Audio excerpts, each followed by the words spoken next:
मित्रों सादर प्रणाम। मैं मुकेश इंदौरी।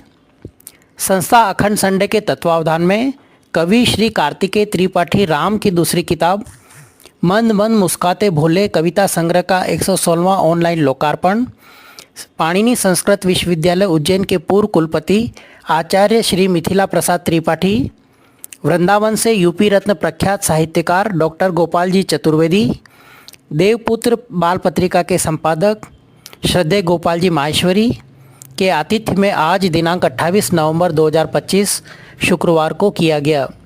कार्यक्रम की शुरुआत दीप प्रज्वलन एवं मां शारदे वंदना के साथ की गई। इस अवसर पर आचार्य त्रिपाठी जी ने कहा कि शिव तो सदैव कल्याणदर्शी है, उनकी पूजा के बिना सावन नहीं बीतता। हर प्रदोष हर तेरस उनके लिए समर्पित रहती है।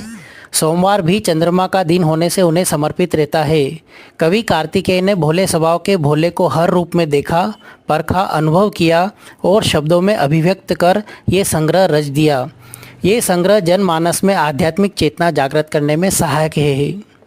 वृंदावन से डॉक्टर गोपाल चतुर्वेदी ने कहा कि ये ऐसी पहली कविताओं की किताब है जिसमें भगवान शंकर को समर्पित 208 कविताएं संकलित हैं। ये अपने आप में एक कीर्तिमान है। इस संग्रह की सभी कविताओं के केंद्र बिंदु भगवान शिव हैं। कवि की भगवान शिव के प्रति परम भक्ति का प्रमाण है। ये संग्रह लेखक के जीवन का प्रतिबिंब है जो कि उनकी आध्यात्मिक निष्ठा का परिचय देता है। इस संग्रह की रचनाएं सहज, सरल व रोचक शैली में नवीन भाव, बिंबों व संदेशों से ओतप्रोत हैं। ये संग्रह लोक कल्याणकारी है।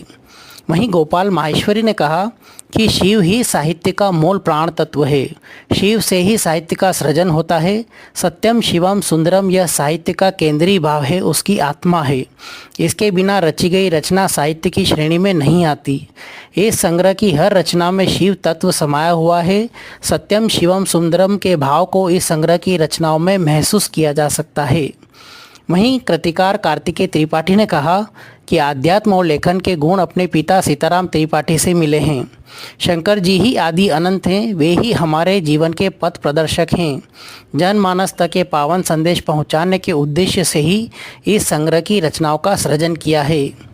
कृति संपादक मुकेश इंदौरी ने कहा कि इस संग्रह की रचनाएं लोक मंगल की भावना से रची गई हैं। इस संग्रह की रचनाएं सूर तुलसी के द्वारा रचे गए काव्य की तरह युगों युगों तक काव्यामृत से रसास्वादन करने योग्य है। इस अवसर पर देश विदेश के कई जाने माने साहित्यकार ऑनलाइन उपस्थित थे। संचालन मुकेश इंदौरी ने किया। बहुत बहुत धन्यवाद मुकेश इंदौरी।